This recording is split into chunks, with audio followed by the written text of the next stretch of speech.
Hello student, welcome to Allen digital. जैसा आप सभी को पता है, हम आपके लिए जेईई मेंस की पीवाई की सीरीज लेके आए हैं जिसका नाम है उड़ान। बच्चों, हम बायनोमियल थ्योरम डिस्कस कर रहे थे जिसका पार्ट 1 आपके साथ डिस्कस कर चुके हैं। इस सेशन में हम आपके साथ पार्ट 2 डिस्कस करेंगे जिसमें बायनोमियल थ्योरम के बचे हुए जो सब टॉपिक थे उसको डिस्कस करेंगे। तो आइए क्वेश्चंस की तरफ मूव करने से पहले एक बार जो एनालिसिस है बायनोमियल थ्योरम का कि उस चैप्टर के जितने भी सब टॉपिक्स हैं उसका पिछले 5 साल में जेईई मेंस के एग्जामिनेशन में क्या वेटेज रहा है उस पर एक बार दोबारा से नज़र डालते हैं। तो बच्चों, ये सारे हमारे बायनोमियल थ्योरम के जो चैप्टर है उसका सब टॉपिक है और जो पिछले 5 साल से जो क्वेश्चंस पूछे गए हैं 2019 से लेकर 2023 तक का, उसमें जो इनके सब टॉपिक्स का वेटेज रहा है वो कुछ इस प्रकार से है कि जो जनरल टर्म और मिडिल टर्म और नंबर ऑफ टर्म्स के बेस पे जो क्वेश्चंस पूछे गए हैं उसका वेटेज कितना रहा है 28.57%। और जनरल टर्म्स का एक्सपेंशन जिसमें अदर फंक्शंस का यूज होता है उसका क्या वेटेज रहा है 6.77%। और problem based on bracket to bracket multiplication इसका भी वेटेज 6.77% रहा है। और बायनोमियल कोएफिशिएंट्स के बेस पे जो क्वेश्चंस बनते हैं उनका वेटेज 4.5% रहा है ना। और रेशनल और इंटीग्रल टर्म्स पे जो पिछले 5 साल में क्वेश्चंस पूछे गए हैं उनका वेटेज क्या रहा है 3.76%। और बायनोमियल थ्योरम का एप्लीकेशन जिसमें हम रिमाइंडर प्रॉब्लम डिस्कस करते हैं, डिविजिबिलिटी डिस्कस करते हैं और कुछ और बायनोमियल एक्सपेंशन बायनोमियल थ्योरम का जो एप्लीकेशंस है उनका जो वेटेज रहा है वो 13.53% रहा है। और स्यूडो फंक्शंस के बेस पे 1.5% क्वेश्चंस पूछे गए हैं। और एनजीटी यानी कि न्यूमेरिकली ग्रेटेस्ट टर्म, इससे इसका वेटेज 0.75% रहा है। ठीक है। और बायनोमियल सीरीज यानी कि बायनोमियल कोएफिशिएंट्स के बेसिस पे जो उनकी सीरीज बनती है उसका वेटेज पिछले 5 साल में जो क्वेश्चंस आए हैं उनमें 12.78% रहा है। और बायनोमियल समेशन ऑफ सीरीज यानी कि दो बायनोमियल कोएफिशिएंट्स का प्रोडक्ट का जो सीरीज बनता है उसका वेटेज कितना रहा है 5.26%। मल्टीनोमियल थ्योरम का वेटेज रहा है 7.52%। और binomial theorem of any index except integer उसका क्या वेटेज रहा है 7.52%। ठीक है। तो इस पूरे टॉपिक को हमने 2 पार्ट में डिवाइड किया था जिसका पार्ट 1 आपके साथ डिस्कस किया जा चुका है। पार्ट 1 में इन सारे सब टॉपिक को हमने कवर कर लिया है। आज हम पार्ट 2 आपके साथ डिस्कस करेंगे जिसमें इन सारे सब टॉपिक को कवर करेंगे। ठीक है। तो आइए इस सेशन को शुरू करते हैं। बच्चों, जैसा कि फर्स्ट पार्ट में इस सीरीज का आपको सबसे ज़्यादा फायदा तभी होगा जब आप इसको पेन और कॉपी लेके अपने साथ बैठेंगे। जैसे ही आपको क्वेश्चंस आपकी स्क्रीन पे दिखे, आपको क्या करना है, एक लिमिटेड टाइम लिमिट में यानी कि 3 to 4 मिनट में उस क्वेश्चंस को अटेम्प्ट करना है और अपनी गलतियों को पहचानना है। अगर आप आंसर्स तक पहुंच जा रहे हो तो बहुत अच्छी बात है, यानी कि आपकी प्रिपरेशन बहुत अच्छी चल रही है। बाय द वे, अगर आपने कोई मिस्टेक्स कर दी किसी स्टेप में तो हम उसका सोल्यूशन डिस्कस करेंगे जहां से आप अपनी गलतियों को सुधार सकते हैं। ठीक है। तो आप पेन और कॉपी लेके तैयार रहिए। आइए इसका पार्ट 2 हम डिस्कस करते हैं। पार्ट 2 का जो पहला सब टॉपिक है sum of coefficients and sum of binomial coefficients. ठीक है। तो बच्चों देखो, जो 2024 का बायनोमियल थ्योरम का सिलेबस है जिसको एनटी ने रिलीज किया है उसमें प्रॉपर्टीज ऑफ बायनोमियल कोएफिशिएंट्स को हटा दिया उन्होंने। ठीक है। तो यानी कि बायनोमियल कोएफिशिएंट्स की जितने भी प्रॉपर्टीज हैं उनके बेस पे जो भी प्रॉब्लम है उसको सिलेबस से हटा दिया है। बट फिर भी हमने तो सारे चैप्टर को पढ़ लिया है, सारे टॉपिक कवर कर लिए हैं। तो कभी कभी क्या होता है कि बाई मिस्टेक्स भी कोई question out of the syllabus आ सकते हैं मेंस के एग्जाम में। तो जब हमने टॉपिक को पढ़ लिया है तो उसको उससे बेसिस पे क्वेश्चंस जो बनते हैं उसको डिस्कस कर लेते हैं। ठीक है। हम क्या करते हैं, खुद को सेफर साइड लेके चलते हैं, तो बिल्कुल भी रिस्क नहीं लेना है। ठीक है ना। तो आइए डिस्कस करते हैं। तो बच्चों, बायनोमियल कोएफिशिएंट्स में जो हमारा फर्स्ट क्वेश्चन है वो जेईई मेंस 2021 का पूछा गया क्वेश्चन है। और क्वेश्चंस कुछ इस प्रकार से हैं। Let n be a positive integer, n हमारा एक पॉजिटिव इंटीजर है। Let a equal to summation के इक्वल टू 0 to n -1 की पावर के एन सी के, ब्रैकेट में इन्होंने दे रखा है 1/2 की पावर के प्लस 3/4 की पावर के प्लस 7/8 की पावर के एंड सो ऑन। ठीक है। यानी कि ये कहाँ तक जा रहा है 31/32 की पावर के। एक रिलेशन उन्हें दे रखा है कि if 63 into a equal to 1 - 1/2 की पावर 30, देन हमें n की वैल्यू बतानी है। क्लियर। तो आइए इस क्वेश्चन को सिंप्लीफाई करते हैं। इसको कैसे सॉल्व करेंगे बेटा, हमें a क्या गिवन है, a गिवन है summation k equal to 0 to n। ठीक है। -1 की पावर के एन सी के, तो हम क्या कर लेते हैं बच्चों, एन सी के -1 की पावर के का अंदर मल्टीप्लाई कर लेते हैं तो ये अपने पास क्या बचेगा -1/2 की पावर के। क्लियर। प्लस -3/4 4 की पावर के प्लस माइनस 7 अपॉन 8 की पावर के प्लस माइनस 15 अपॉन 16 की पावर के। सिमिलरली लास्ट टर्म अपना क्या बन जाएगा, माइनस 32 अपॉन 31 अपॉन 32 की पावर के। क्लियर? तो ये अपना क्या हो जाएगा, 31 अपॉन 32 की पावर के। क्लियर है? इसको हम क्या करते हैं, ब्रैकेट में रख लेते हैं, एन सी के से सबसे मल्टीप्लाई है। क्लियर?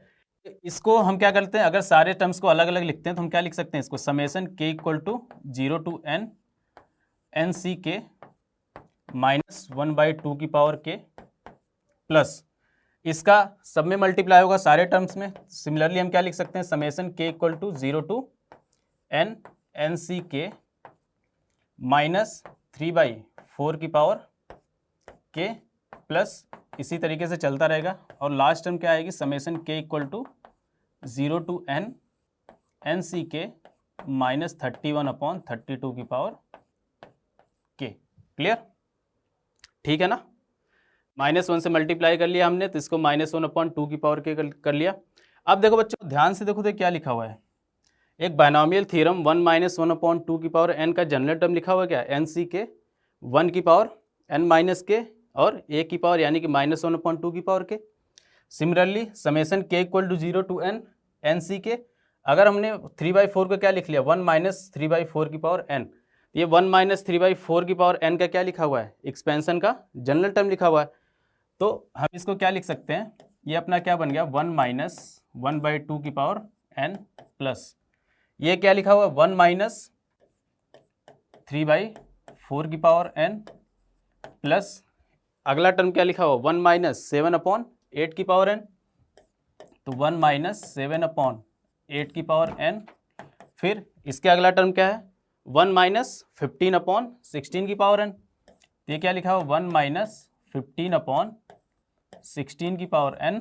और लास्ट टर्म यहाँ पे क्या लिखा हुआ था, 1 - 31 अपॉन 32 की पावर n। क्लियर है ना? जब आप इसका जनरल टर्म लिखने जाओगे तो क्या लिखोगे, यही तो लिखोगे, एन सी के 1 की पावर कुछ भी हो फर्क नहीं पड़ेगा और -1/2 की पावर के। क्लियर? अब इसको जब आप सिंप्लीफाई करोगे तो अपने पास क्या आ गया, 1 अपॉन 2 की पावर n प्लस 1 अपॉन 4 की पावर n प्लस 1 अपॉन 8 की पावर n प्लस 1 अपॉन 16 की पावर n प्लस 1 अपॉन 32 की पावर n। क्लियर? ये किसके इक्वल था, ये वैल्यू किसके इक्वल है, ये वैल्यू ए के इक्वल दे रखी थी उन्होंने, तो ए इक्वल टू क्या हो गया, ये आ गया। अब हमें इस सीरीज का क्या फाइंड आउट करना है, सिंपली समेशन फाइंड आउट करना है। तो ये हमारा क्या बनता हुआ दिख रहा है, जीपी। तो यहाँ से हम क्या कर लेते हैं, 1 अपॉन 2 की पावर n कॉमन कर लें, तो जीपी क्या बनेगा, 1 + 1 अपॉन 2 की power n। Clear? Plus 1 upon 4 की पावर n प्लस 1 अपॉन ये कितना हो जाएगा, 8 की पावर n प्लस 1 अपॉन 16 की पावर n। क्लियर है ना? हमने 1 अपॉन 2 की पावर n क्या कर लिया, कॉमन कर लिया। तो ये 5 टर्म में जीपी का सम का फार्मूला अप्लाई करना है, इसका क्या करना है, समेशन निकालना है। तो सिंपली क्या लिखा हुआ है, जीपी लिखा हुआ है, जिसका आर क्या है, 1 अपॉन 2 की पावर n। तो यहाँ से जीपी का सम का फार्मूला क्या होता है, ए यानी कि फर्स्ट टर्म 1 माइनस आर की पावर n, तो कॉमन रेशियो क्या है, 1 अपॉन 2 की पावर n। तो क्या लिख लेंगे, 1 फर्स्ट टर्म 1 माइनस आर क्या है, यानी कि कॉमन रेशियो क्या है, 1 अपॉन 2 की पावर n, तो 1 अपॉन 2 की पावर n। और टोटल नंबर ऑफ टर्म्स कितने हैं, 5। क्लियर है ना? ये टोटल नंबर ऑफ टर्म्स कितने थे, 5। जीपी का सम का फार्मूला क्या है, अगर एक बार आप ध्यान से देखो, तो एक जीपी जिसका फर्स्ट टर्म क्या है, ए, और कॉमन रेशियो क्या है, आर, ए 1 माइनस आर की power n upon 1 minus r. Simply इस फार्मूला का यूज़ करके इस जीपी का हम सम निकाल सकते हैं। तो फर्स्ट टर्म क्या था, 1, और 1 माइनस कॉमन रेशियो क्या है, 1 अपॉन 2 की पावर n, और टोटल नंबर ऑफ टर्म्स कितने हैं, 5 अपॉन 1 माइनस आर, यानी कि 1 माइनस कॉमन रेशियो। क्लियर? ये किसके इक्वल अपना, ये ए के इक्वल है। तो इसको अगर हम सिंप्लीफाई करेंगे बेटा, तो इसको सिंप्लीफाई करेंगे, तो सिंप्लीफाई करने से क्या आएगा, 2 की पावर 5n, 2 की पावर, ये एलसीएम लेंगे, 2 की पावर 5n माइनस 1 अपॉन नीचे क्या आ जाएगा, 2 की पावर n माइनस 1 और 2 की पावर n से 2 की पावर n कैंसिल आउट हो जाएगा, तो और नीचे क्या आएगा 2 की पावर 5n, ठीक है ना। और a की वैल्यू उन्होंने क्या दे रखी थी 63 इंटू ए 1 माइनस 1 अपॉन 2 की पावर 30।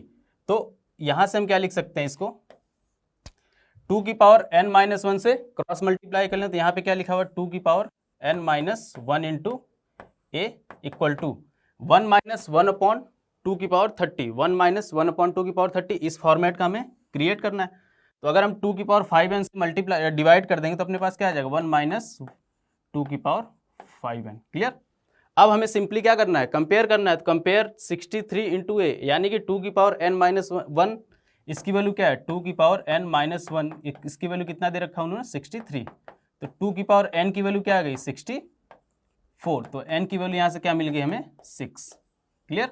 आप इसको भी कंपेयर कर सकते थे 1 माइनस 1 अपॉन 2 की पावर 30 दे रखा था, तो 2 की पावर 5n की वैल्यू क्या दे रखी थी उन्होंने 30, तो 5n इक्वल टू 30, तो n की वैल्यू क्या आ गई 6, क्लियर। तो आइए एक बार ऑप्शंस की तरफ चलते हैं। तो हमसे n की वैल्यू पूछा था, तो n की वैल्यू कितना होगी, हमारा आंसर क्या होगा 6 होगा, ठीक है ना। तो आइए ऑप्शन चेक करते हैं, तो n की वैल्यू 6। नेक्स्ट क्वेश्चन की तरफ मूव करते हैं। बेटा अगला जो क्वेश्चन है वो हमारा रिलेटेड किससे है, किस सब टॉपिक से, इंटीग्रल और रेशनल टर्म्स के बेस पे जो सब टॉपिक है उस पे है। तो क्वेश्चंस क्या है, if n is the number of irrational terms in the expansion, expansion क्या है अपने पास 3 की पावर 1 अपॉन 4 प्लस 5 की power 1 upon 8 whole power 60, then n minus 1 is divisible by. तो बेटा इस एक्सपेंशन में हमें नंबर ऑफ इररेशनल टर्म्स निकालने हैं। तो नंबर ऑफ इररेशनल टर्म्स निकालने के लिए हम सबसे पहले क्या कर सकते हैं, रेशनल टर्म्स फाइंड आउट कर लें। Total number of rational terms क्या है, उसको टोटल मतलब रेशनल टर्म्स को टोटल नंबर ऑफ टर्म्स से माइनस कर देंगे तो हमें क्या मिल जाएगा total number of irrational terms, ठीक है।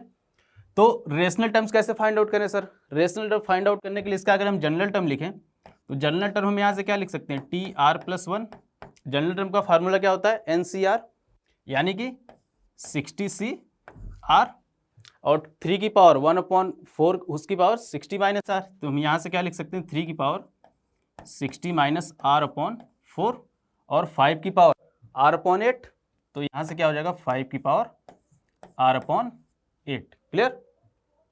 और आर की वैल्यू हमें पता ही है, आर की वैल्यू कहाँ से कहाँ, तो कहाँ से कहाँ तक होती है 0 से लेके n तक, क्लियर।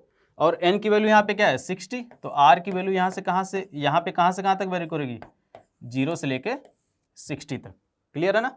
अब बेटा सारे हमारे रेशनल टर्म्स की बात करें, रेशनल टर्म्स कब होगा जब r जो होगा 8 का मल्टीपल होगा, क्लियर है ना। और 60 माइनस आर किसका मल्टीपल होना चाहिए 4 का मल्टीपल होना चाहिए। तो अगर हमारा r 8 का मल्टीपल है तो r की क्या क्या पॉसिबिलिटी हो सकती है, एक तो r 0 हो सकता है, एक 8 हो सकता है, एक 16 हो सकता है, 24 हो सकता है, क्लियर। और क्या हो सकता है 32 हो सकता है, ठीक है, 40 हो सकता है, 48 हो सकता है और 56 हो सकता है, क्लियर। इससे आगे मूव नहीं करेंगे क्योंकि आर की वैल्यू, आर का रेंज क्या है 0 से 60, तो आर की ये वैल्यू पॉसिबल है जिसके लिए 5 की पावर क्या होगी रेशनल होगी, क्लियर। अब इन आर की वैल्यूज के हमें चेक करना पड़ेगा किन वैल्यूज के लिए 60 माइनस आर अपॉन 4 क्या है रेशनल बन रहा है, यानी कि 3 की पावर क्या आ रही है इंटीजर आ रही है। तो अगर यहीं से चेक कर लें, अगर आप आर की वैल्यू 0 पुट करोगे तो 60 अपॉन 4 इंटीजर बन रहा है, यानी कि आर की वैल्यू 0 हमारी क्या होगी एक्सेप्टेबल। इसके लिए टोटल नंबर मतलब ये जो टर्म है जनरल टर्म वो क्या बन रहा है रेशनल।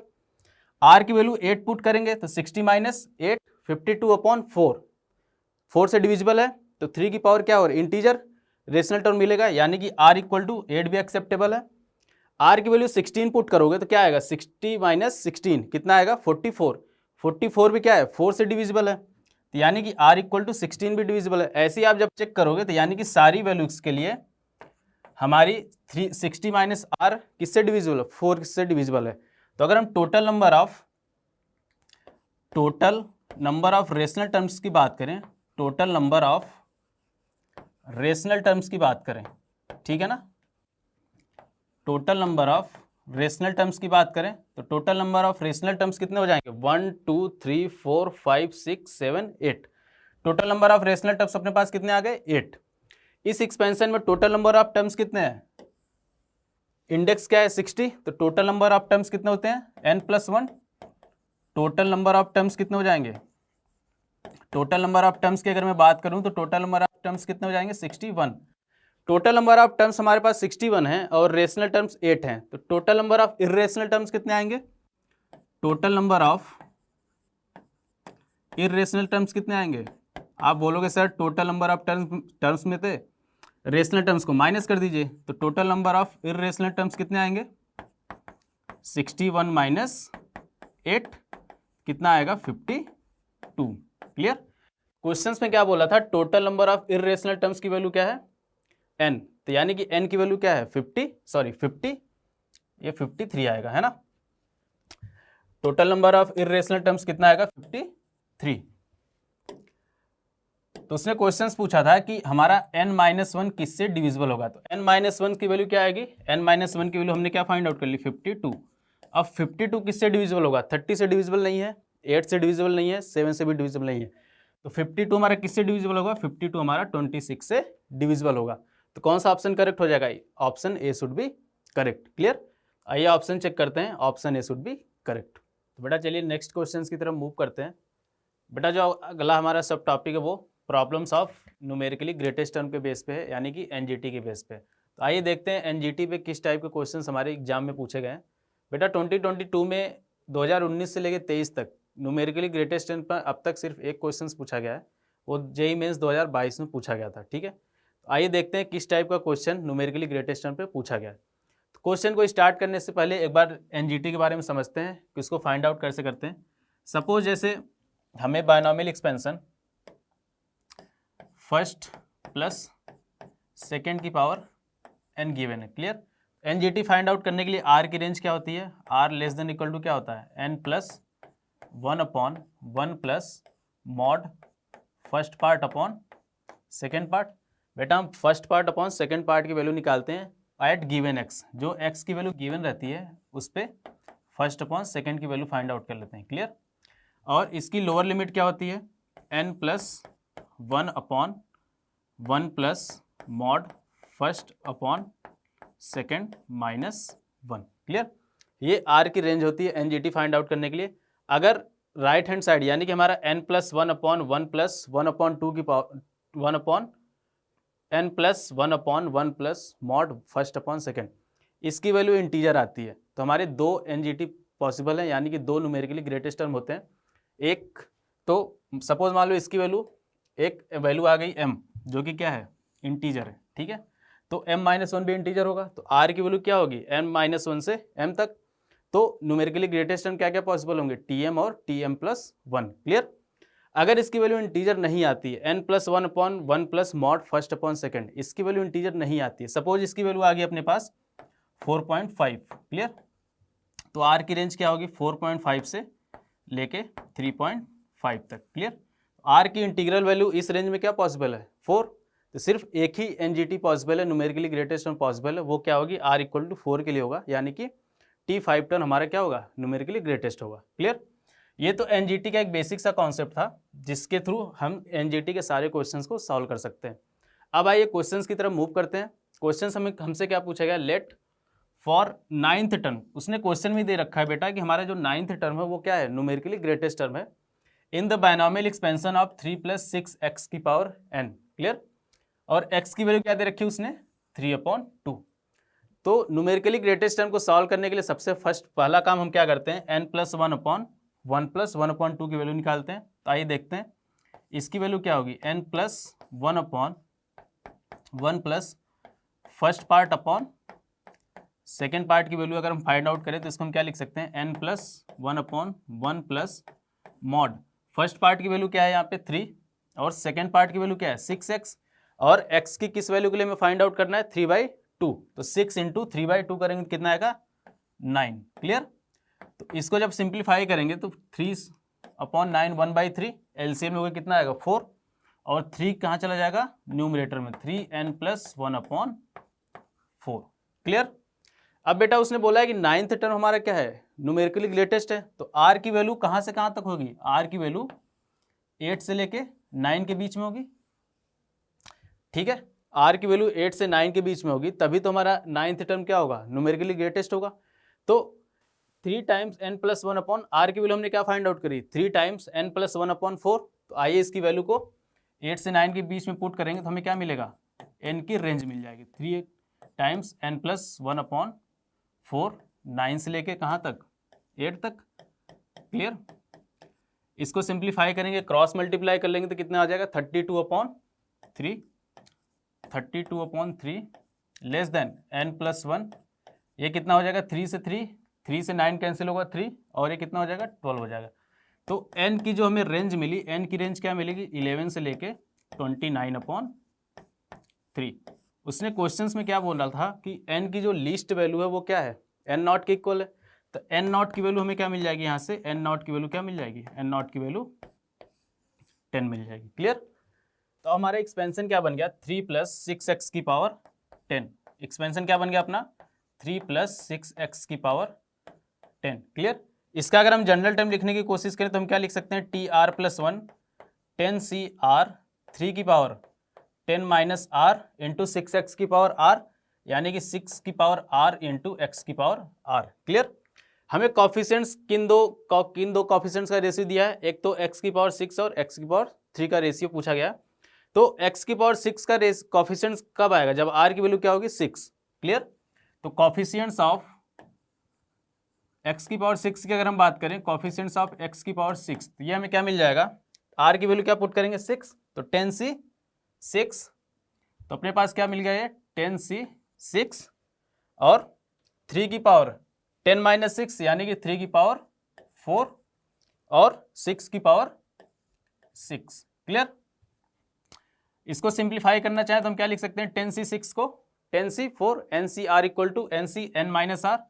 10c4 को हम क्या लिख सकते हैं, 10 × 9 × 8 × 7 अपॉन 4 × 3 × 2 × 1। क्लियर। और 3 की पावर 4 × 6 की पावर 6। बेटा इसको सिंप्लीफाई करना चाहें तो 4 × 2 = 8, 8 से 8 कैंसिल आउट हो गया, और 3 × 3 = 9, यानी कि 30 × 7, यानी कि क्या आ गया अपने पास 210 × 3 की पावर 4 × 6 की पावर 6। क्लियर। सिमिलरली बेटा अगर कॉफिशिएंट्स ऑफ x³ की बात करें तो कॉफिशिएंट्स ऑफ x³ अपने पास क्या आएगा, अगर हम कॉफिशिएंट्स ऑफ x³ की बात करें तो कॉफिशिएंट्स ऑफ x³ के लिए r की वैल्यू क्या पुट करने की पड़ेगी, x की पावर r है तो r की वैल्यू हमें क्या पुट करनी पड़ेगी, r की वैल्यू 3 पुट करनी पड़ेगी। तो अपने हम क्या लिख सकते हैं यहाँ से 10c3 और 3 की पावर 7 × 3 की पावर 7 × 6³। क्लियर। इसको अगर हम सिंप्लीफाई करें तो यहाँ से क्या आ जाएगा, 10c3 को हम क्या लिख सकते हैं 10 × 9 × 8 अपॉन 3 × 2 × 1। क्लियर। और 3 की पावर 7 × 6³। ठीक है ना। और 3 से 9 कैंसिल हो गया, 3 टाइम्स 2 4 = 8। तो अपने पास क्या आया 120 × 3 की पावर 7 × 6³। हमें कॉफिशिएंट्स ऑफ x³ और कॉफिशिएंट्स ऑफ x की पावर 6, इन दोनों का रेशियो क्या गिवन था, k के इक्वल है। तो k की वैल्यू क्या आ जाएगी, कॉफिशिएंट्स ऑफ x की power 6 upon coefficients of x³। तो हम यहाँ से क्या लिख सकते हैं 210 × 3 की पावर 4 × 6 की पावर 6 अपॉन 120 × 3 की पावर 7 × 6³। क्लियरली। बेटा 0 से 0 कैंसिल आउट हो गया, ये 21 और 12, 3 7 = 21, 3 4 = 12, ये 4 आ गया। और नीचे क्या, ऊपर क्या बच गया 6³। क्लियर। और नीचे क्या बन गया 3 की पावर 3। क्लियर। 3 की पावर 4 और 3 की पावर 7, तो नीचे क्या बन गया 3³ जिसको फर्दर सिंप्लीफाई करें तो k की वैल्यू क्या आ जाएगी 7 × 6 × 6 × 6 अपॉन 4 × 3 × 3 × 3। क्लियर। तो कैंसिल आउट करते हैं, 3 2 = 6, 3 2 = 6, 2 2 = 4, 4 से 4 कैंसिल आउट हो गया, 3 2 = 6। k की वैल्यू क्या आ गई अपने पास, k की वैल्यू आ गई 14। तो हमसे क्वेश्चन क्या पूछा था, k + n0 की वैल्यू पूछी थी। n0 की वैल्यू हमने क्या फाइंड आउट करी, n0 की वैल्यू 10 फाइंड आउट करी, और k की वैल्यू क्या फाइंड आउट करी 14। तो k + n0 की वैल्यू क्या आ जाएगी, k + n0 की वैल्यू आ जाएगी 24। क्लियर। तो आइए एक बार ऑप्शन चेक करते हैं, आंसर हमारा क्या होगा 24। ठीक है ना। तो आइए नेक्स्ट क्वेश्चन की तरफ मूव करते हैं। बेटा जो नेक्स्ट क्वेश्चन है वो बायनॉमियल कोएफिशिएंट्स के समेशन ऑफ सीरीज पे बेस्ड है। तो आइए देखते हैं किस टाइप से क्वेश्चन बायनॉमियल कोएफिशिएंट्स के समेशन ऑफ सीरीज से पूछता है। बेटा फर्स्ट क्वेश्चन अपने को गिवन है, this sum of series 2 into 20C0 plus 5 into 20C1 plus 8 into 20C2 and so on, ये कहाँ तक है 62 इंटू 20C20। क्लियर। बेटा इस टाइप की जब सीरीज बनती है तो इसके तीन मेथड होते हैं सॉल्व करने के। या तो आप डिफरेंशिएशन से सॉल्व कर लो, अगर कोएफिशिएंट्स क्या है, बायनॉमियल कोएफिशिएंट्स के जो कोएफिशिएंट्स है वो एपी बना रहा हो, तो अगर यानी कि मल्टीपल में हो तो डिफरेंशिएशन मेथड का यूज करते हैं। अगर ये डिनोमिनेटर में हो तो इंटीग्रेशन मेथड का यूज करते हैं। ठीक है। या तो आप इसका जनरल टर्म लिख लो आर के टर्म में, उसको सिंप्लीफाई कर लो। कैसे? जैसे हम इस सीरीज का जनरल टर्म लिखना चाहें तो हम इसको क्या लिख सकते हैं, अगर इसको हम एस से जूम कर लेते हैं, सपोज सेकेंड मेथड 2 की बात करते हैं, ठीक है ना। इसका अगर हम जनरल टर्म लिखना चाहें तो जनरल टर्म क्या लिख सकते हैं, समेशन आर इक्वल टू 0, ठीक है, 2 5, ये देखो सारा टर्म का डिफरेंस क्या है, 3 3 का डिफरेंस पे है। क्लियर। तो हम क्या लिख सकते हैं 3r प्लस 2, आर की वैल्यू 0 पुट करोगे तो कितना आएगा 20, और यहाँ पे क्या लिख सकते हैं 20C आर, आर की वैल्यू 0 पुट करेंगे क्या आएगा 2 इंटू 20C0, आर की वैल्यू 1 पुट करोगे क्या आएगा 5 इंटू 20C1, आर की वैल्यू जैसे ही आप 2 पुट करोगे कितना आएगा 8 इंटू 20C2। तो हमें लास्ट में क्या चाहिए 62 चाहिए, तो आर की वैल्यू कहाँ तक जानी चाहिए 26 तक जानी चाहिए क्या, एक बार देखना जरा इसको, 20 तक, सॉरी, आर की वैल्यू कहाँ तक जानी चाहिए 20 तक जानी चाहिए। ठीक है ना। जैसे ही आप आर की वैल्यू 20 पुट करोगे तो लास्ट में क्या आएगा 62 इंटू 20C20। क्लियर। अब यहाँ पे हम क्या कर सकते हैं, इसको अगर हम अंदर मल्टीप्लाई करें तो यहाँ से क्या आ जाएगा समेशन आर इक्वल टू 0 से 20, 3r, तो 3 बार बाहर लिख लेते हैं r into 20C r। Clear. और क्या आएगा 2 इंटू 20C r, 2 को बाहर कर लें तो हमें यहाँ पे क्या मिल गया समेशन r इक्वल टू 0 से 20C r। क्लियर। यहाँ तक कोई डाउट नहीं है। बेटा r इंटू 20C r, तो हमने बायनॉमियल कोएफिशिएंट्स की एक प्रॉपर्टी पढ़ी है, अगर हम NCr को क्या लिख सकते हैं n upon r n-1 C r-1। Clear. तो अगर हम यहाँ पे 20 अपॉन r, तो ये सेम प्रॉपर्टी यहाँ अप्लाई करें तो हम यहाँ से क्या लिख सकते हैं 3 into summation r equal to 0 से 20 r इंटू 20 अपॉन r, ये यहाँ पे क्या हो जाएगा n-1 C r-1, तो 19C r-1 प्लस 2 टाइम्स, बेटा सिंपली ये तो बायनॉमियल कोएफिशिएंट्स का सम लिखा हुआ है, NC 0 से लेके NC n तक, इसकी वैल्यू क्या होती है 2 की पावर n। ये देखो क्या लिखा हुआ 20C0 plus 20C1 plus 20C2 and so on 20C0। इस पूरी सीरीज का समेशन की वैल्यू क्या होती है 2 की पावर n, तो 2 की पावर 20। यहाँ पे किसी को डाउट नहीं होना चाहिए। अब इसको कैसे सिंप्लीफाई कर सकते हैं, r से r हमारा कैंसिल आउट हो गया, तो बाहर क्या आ गया अपने पास 60। Clear. Summation r equal to 1 से 20, यहाँ पे क्या आ गया 19C r-1 प्लस 2 की power 21। Summation r equal to 1 से 20 19C r-1, बेटा r की वैल्यू 1 पुट करो क्या आएगा 19C0, r की वैल्यू 2 पुट करो क्या आएगा 19C1 एंड सो ऑन कहाँ तक जाएगा 90 तक। इसकी वैल्यू क्या हो जाएगी, s की वैल्यू क्या हो गई अपने पास, तो इस समेशन की वैल्यू क्या हो जाएगी 2 की पावर 19, तो कितना हो गया 16 इंटू 2 की पावर 19 प्लस, और ये 2 की पावर 21 एज इट इज रहेगा। यहाँ से अगर हम 2 की पावर 19 कॉमन कर लें तो यहाँ पे क्या आएगा 2 की पावर अगर 19 कॉमन कर लेते हैं तो क्या आएगा 16 plus 60 plus 4। Clear. Sorry 60 plus 4, तो कितना आएगा 64 इंटू 2 की पावर 19। 64 को क्या लिख सकते हैं 2 की पावर 6, तो s की वैल्यू यहाँ से क्या मिल गई 2 की पावर 25। क्लियर। एक तो ये मेथड है इसको सॉल्व करने का, इसको मेथड 1 नाम दे देते हैं। एक तरीका ये है कि आप जनरल टर्म लिखो, एक सिंपली फार्मूला अप्लाई करो, अगर r का टर्म आ रहा है तो n upon r n-1 C r-1, उससे r कैंसिल आउट करो, उसके बाद सब हमारा सीरीज सिंपल सीरीज बन जाएगी 2 की पावर n वाली, वहाँ से इस सीरीज को सॉल्व कर सकते हैं। क्लियर। सेकेंड मेथड क्या कर सकते हैं, सेकेंड मेथड हम क्या बोल सकते हैं, बेटा s को अगर हम एज्यूम कर लें, s क्या लिखा हुआ अपना 2 into 20C0 plus 5 into 20C1 plus 8 into 20C2 and so on. ये कहाँ तक चल रहा है? Plus 62 into 20C20। क्लियर? हम क्या करते हैं, इस सीरीज को रिवर्स करके लिखते हैं। रिवर्स करके लिखेंगे तो अपने पास क्या आ जाएगा, s equal to 62 into 20C20 plus इसके जस्ट पहले वो टर्म आएगा, वो क्या आएगा 59 इंटू 20C19।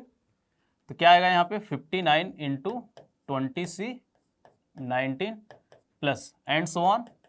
लास्ट में क्या आएगा, इसको रिवर्स करके लिखेंगे तो 2 इंटू 20C0।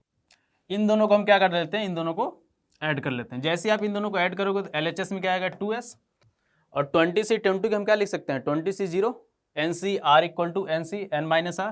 तो अपने पास क्या आएगा 64 इंटू 20C0 प्लस 59 प्लस 5 कितना आएगा 64, और 20C19 को हम क्या लिख सकते हैं 20C1। क्या आ गया 20C1 plus 64 into 20C2 plus and so on, और लास्ट में क्या आएगा 62 प्लस 2 64 इंटू 20C20। क्लियर? आप देखो सब जगह से 64 क्या आ रहा है अपना कॉमन आ रहा है, तो इसको कॉमन निकाल लेते हैं। तो क्या आएगा 64 कॉमन कर लिया तो क्या मिल गया 20C0 plus 20C1 plus 20C2 plus and so on. इसकी वैल्यू क्या होती, और यहाँ पे लास्ट में क्या आएगा 20C20। लास्ट में क्या आएगा अपना 20C20। अब ये क्या हो गया 20C0 plus 20C1 plus 20C2 up to कहाँ तक 20C20। इन सब का समेशन क्या होगा 2 की पावर 20। क्लियर है ना? तो हम 64 को हम क्या लिख सकते हैं 2 की पावर 6 इंटू 2 की पावर 20। कितना बन गया 2 की पावर 26, और यहाँ पे क्या था LHS में 2s, तो s की वैल्यू यहाँ से क्या मिल गई 2 की पावर 25। क्लियर? तो या तो आप सीरीज को रिवर्स करके ऐड कर लो, जब कब कर सकते हो, जब आपका बायनॉमियल कोएफिशिएंट्स के कोएफिशिएंट्स क्या एक रेगुलर इंटरवल पे हो, एक एपी बना रहा हो। क्लियर? या तो आप क्या कर लो जनरल टर्म लिखो, वहां से उसको एक्सपेंड करके समेशन निकाल लो। बेटा एक शॉर्ट ट्रिक की बात करें, शॉर्ट ट्रिक एक चीज आप ध्यान में ये चीज रखना कि जब भी बायनॉमियल कोएफिशिएंट्स का जो कोएफिशिएंट्स है वो एक एपी बना रहा हो, इनका सम हमेशा क्या आएगा फर्स्ट टर्म, यानी कि फर्स्ट टर्म का जो कोएफिशिएंट्स है, ठीक है, और लास्ट टर्म का जो कोएफिशिएंट्स है उन दोनों का plus first term plus last term divide by 2। तो 2 प्लस 62 डिवाइड बाई 2 इनटू, अब इनके कोएफिशिएंट्स को भूल जाओ, अब अपने पास क्या लिखा हुआ सिर्फ बायनॉमियल कोएफिशिएंट जो जो बचते हैं उनका summation 20C0 20C1 20C2 up to 20C20। इनका सम कितना हो जाएगा 2 की पावर 20। तो क्या आ गया 2 की पावर 5 इंटू 2 की पावर 20 इक्वल टू 2 की पावर 25 है ना। जब भी बायनॉमियल कोएफिशिएंट्स की सीरीज आए और आपको उनका कोएफिशिएंट्स क्या है एक एपी बनाता हुआ दिखे, बस इस कॉन्सेप्ट में ये चीज़ ये ध्यान रखना कि सीरीज जो हमारी स्टार्ट होनी चाहिए वो NC0 से स्टार्ट होनी चाहिए, और एंड कहाँ पे होनी चाहिए NCN पे होनी चाहिए। अगर कोई भी टर्म मिसिंग है, या तो NC0 या NC20 या कोई भी टर्म मिसिंग हो, तो आपको उनको ऐड और सब्ट्रैक्ट करना पड़ेगा। क्लियर? मेथड शॉर्ट ट्रिक क्या है, मेथड क्या है, ये देखो ये चीज़ यहीं से निकल के आ रही है ना।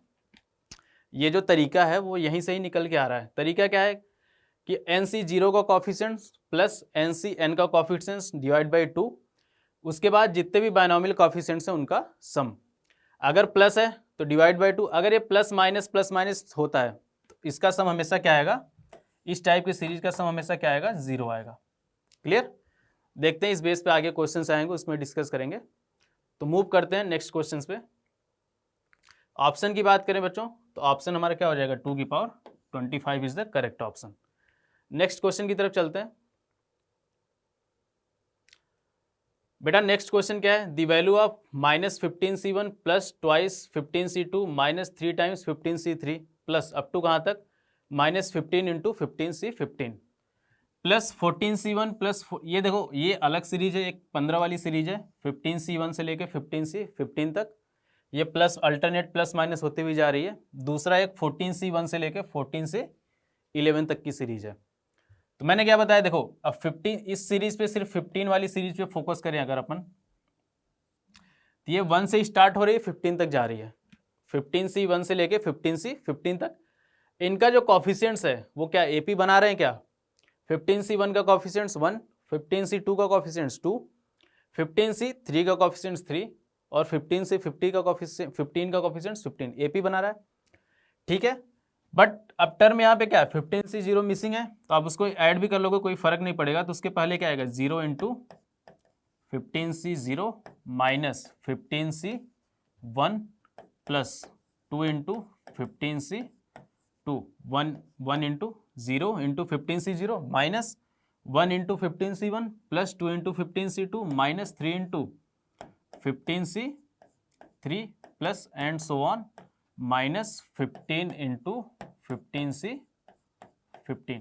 मैंने क्या किया, 15C0 मिसिंग था तो मैंने 15C0 ऐड कर लिया। आप वैसे कोई फर्क नहीं पड़ेगा क्योंकि इसका कॉफिशिएंट्स क्या है 0, वो तो कुछ फर्क सीरीज पे कोई फर्क नहीं डालेगा। यानी कि ये सीरीज 0 से होके NC तक चल रही है और बीच में देखो अल्टरनेट प्लस माइनस आ रहा है क्या, तो इस सीरीज का सम हमेशा क्या आएगा, 0 आएगा। ठीक है ना। तो जब भी बायनॉमियल कॉफिशिएंट्स की सीरीज दे रखी हो, उनका कॉफिशिएंट्स क्या हो, एपी बना रहा हो। एक चीज ध्यान रखना, इस चीज को हमेशा दिमाग में रखो, जब भी बायनॉमियल कॉफिशिएंट्स की कोई सीरीज दे रखी हो और उनका जो कॉफिशिएंट्स हो वो एपी बना रहा हो, ठीक है, और सीरीज में अल्टरनेट प्लस माइनस लगा हुआ, तो उसका समेशन क्या हो जाएगा, 0। अगर प्लस माइनस नहीं लगा हुआ, सिर्फ प्लस की सीरीज है, तो उसका समेशन क्या होगा, NC0 का कॉफिशिएंट्स प्लस NCN का कॉफिशिएंट्स डिवाइड बाई 2 इनटू बाकी सारे बायनॉमियल कॉफिशिएंट्स का सम। क्लियर। यानी कि यहां से लेके यहां तक जो सीरीज लिखी हुई उसका सम क्या है, 0। अब अपने पास सीरीज क्या बच गई, 14C1 plus 14C3 plus 14C5 plus and so on plus 14C11। बेटा देखो 1, 3, 5 ये ऑड सफिक्स का सम है क्या, यानी कि ऑड टर्म पे जो बायनॉमियल कॉफिशिएंट्स उनका सम है। बट यहाँ पे मिसिंग क्या है अपने पास, 14C13 मिसिंग था, मैंने उसको ऐड कर लिया और उसको सब्ट्रैक्ट कर लिया। क्लियर। तो अब इनका सम क्या होगा, 2 की पावर n डिवाइड बाई 2। किसी भी बायनॉमियल एक्सपेंशन के ऑड और इवन कॉफिशिएंट्स का सम क्या होता है, 2 की पावर n डिवाइड बाई 2। अब इसको चाहो तो ऐसे समझ लो, अगर 1 प्लस एक्स की पावर n का एक्सपेंशन करते हो तो कितना, सॉरी यहाँ पे 14 था तो 14 लेके समझ लेते हैं। जैसे हम 1 प्लस एक्स की पावर 14 का एक्सपेंशन करोगे कितना आएगा, 14C0 plus 14C1 into x plus and so on 14C14 into x की पावर 14। एक्स की वैल्यू 1 पुट करोगे तो इन सबका सम NC0 plus NC1 plus NCN, इसका सम कितना आता है, 2 की पावर n। तो यहाँ पे कितना आएगा, 2 की पावर 14। और हाफ टर्म का सम यानी कि ऑड कॉफिशिएंट्स का सम कितना आएगा, 2 की पावर n डिवाइड बाई 2। तो इनका सम कितना आ जाएगा अपने पास, 2 की पावर 14 डिवाइड बाई 2। यहां से यहां तक की सम सीरीज का सम कितना आएगा, 2 की पावर 14 डिवाइड बाई 2। क्लियर। और ये minus 14C13 as it is रहेगा, तो इसकी वैल्यू कितनी आ गई, -14। तो ये सीरीज का सम कितना आएगा, 2 की पावर 13 माइनस 14। क्लियर। एक लाइन में आप क्वेश्चन को सॉल्व कर सकते हो देखते ही। जैसे बायनॉमियल कॉफिशिएंट्स की सीरीज देखी, उनका कॉफिशिएंट्स एपी बना रहा है और अल्टरनेट प्लस माइनस हो रहा है, इस सीरीज का सम तो 0 हो गया, देखते ही आप बोल सकते हो। और जो दूसरी सीरीज है 14C1 से लेकर 14C11 तक जा रही है, इनका सीरीज ऑड सफिक्स का यानी कि ऑड टर्म पे कॉफिशिएंट्स का सम है। तो इनका सम क्या होता है, वहाँ पे 14C13 मिसिंग था, उसको हमने ऐड कर लिया, सब्ट्रैक्ट कर लिया। तो इनका समेशन क्या हो गया, 2 की पावर 14 डिवाइड बाई 2 और -14। तो आंसर क्या आएगा यहाँ पे, option B should be correct. आइए ऑप्शन चेक करते हैं एक बार, option B should be correct. Clear. Concept ध्यान रखेंगे। तो आइए नेक्स्ट क्वेश्चन पे मूव करते हैं। नेक्स्ट क्वेश्चन अपने को क्या गिवन है, if 40C0 plus 41C1 plus 42C2 कहाँ तक ये गिवन है, 60C20। इसकी वैल्यू उन्होंने दे रखा है कि m/n 60C20। तो हमें basically m plus n find out करना है। ठीक है। तो इस सीरीज को देख के क्या लग रहा है, सफिक्स देखो इंडेक्स चेंज हो रहा है, 40C0 41C1, यहाँ पे क्या हो जा रहा है 40C2। तो बेटा 40C0 का अगर हम 41C0 लिख लेते हैं, 41C0, ठीक है। तो ये अपना क्या बन जाएगा, 40C0 को हम 41C0 लिख सकते हैं, कोई प्रॉब्लम नहीं होगी, प्लस 41C1, अगला टर्म क्या लिखा हुआ है 42C2 plus and so on, कहाँ तक 60C20। 41C1 41C0 ये क्लब हो जाएगा क्या, किस फार्मूले से, फार्मूला हमने क्या पढ़ा है NCR प्लस NCR-1, इसकी वैल्यू क्या होती है N+1CR, क्लियर। तो 41C1 41C0 ये क्या बन जाएगा अपना 42C1 N+1CR, 42C1 plus next term क्या है 42C2। अब देखो दो दो टर्म अपने आप क्या होते हैं क्लब होते चले जाएंगे, क्लियर। तो नेक्स्ट टर्म क्या है 42C2, इसके अगला टर्म क्या होगा 43C3 प्लस कहाँ तक चल रहा है 59C19 प्लस 60C20, क्लियर। अब ये दोनों क्लब हो जाएगा NCR प्लस NCR-1 के फार्मूले से N+1CR, तो 42C1 प्लस 42C2 ये क्या बन जाएगा 43C2, 43C2 प्लस 43C3 क्या बन जाएगा 44C3। तो यहाँ पे क्या बन जाएगा 60C20 के पहले क्या आएगा 60C90, ये सब क्लब हो गए, फाइनल आंसर हमारा क्या आ जाएगा 61C20, क्लियर। इसकी वैल्यू उन्होंने क्या दे रखी है M/N 60C20। तो आइए इसको इसके इक्वल करते हैं, तो इसको इक्वल जैसे ही करेंगे हमें क्या मिलेगा 61C20, ये किसके इक्वल है M/N 60C20, क्लियर। NCR का फार्मूला अप्लाई करेंगे, NCR का फार्मूला क्या होता है factorial N upon factorial N minus R into factorial R। तो यहाँ से अपने पास क्या मिलेगा factorial 61 upon factorial 20 into factorial 41, clear, equal to M/N 60C20 का इसको क्या लिख सकते हैं factorial 60 upon factorial 40 into factorial 20।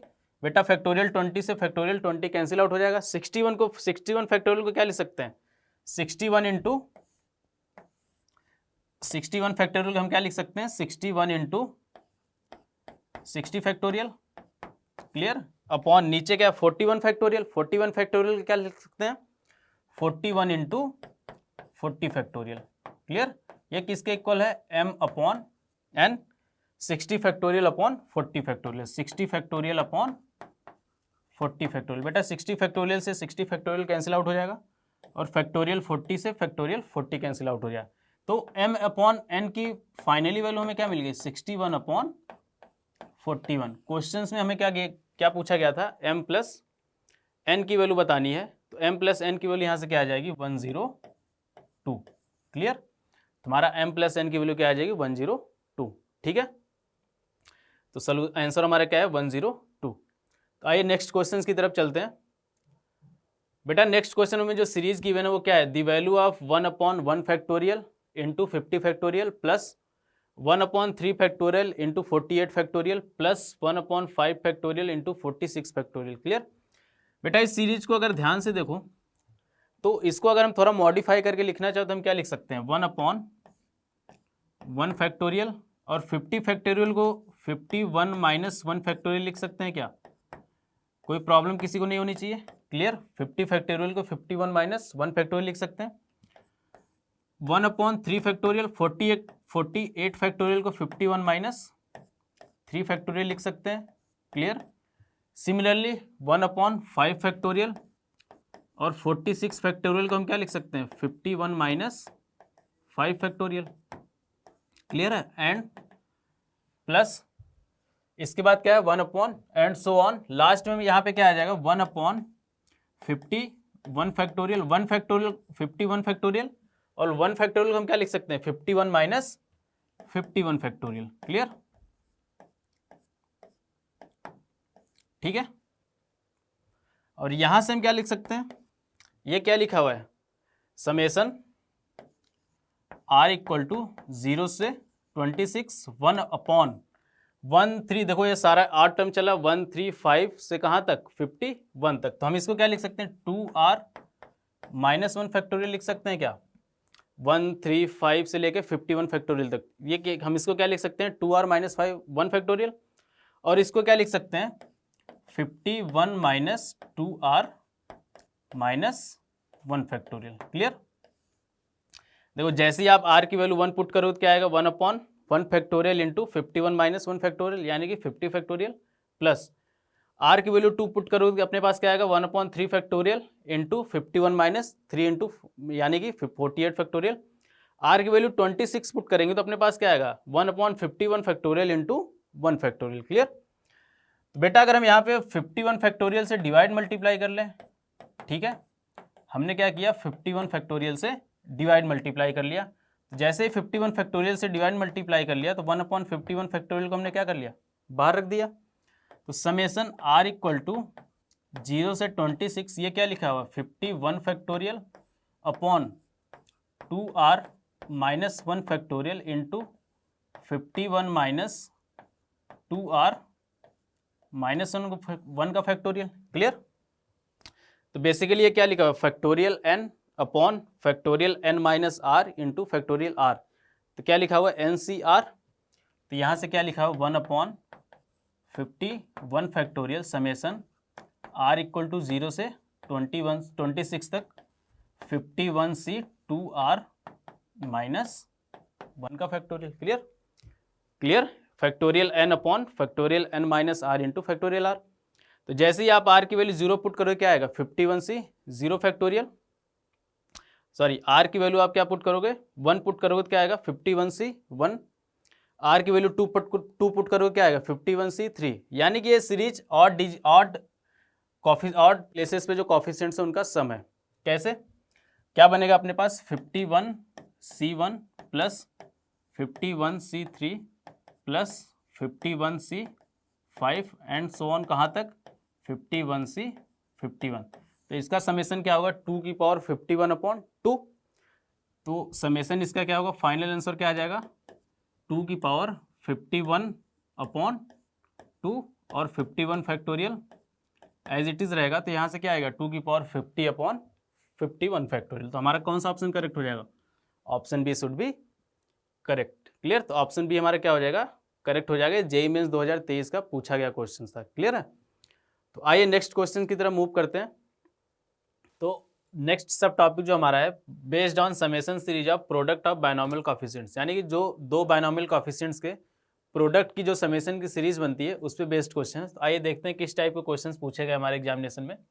वो जो क्वेश्चन गिवन है, if k equal to 1 to 31 31c k into 31c k minus 1 minus k equal to 1 to 30 30c k into 30c k minus 1, इसकी वैल्यू उन्होंने दे रखी है alpha into 60 factorial upon 30 factorial into 31 factorial. तो उन्होंने अपने से 16 इंटू अल्फा की वैल्यू पूछी है। ठीक, तो आइए सबसे पहले जो फर्स्ट पार्ट अपने को गिवन है, फर्स्ट पार्ट पे फोकस करते हैं। फर्स्ट पार्ट अपने पास क्या है, समेसन k इक्वल टू 1 से 31 तक, और क्या लिख रखा है, 31c k into 31c k minus 1।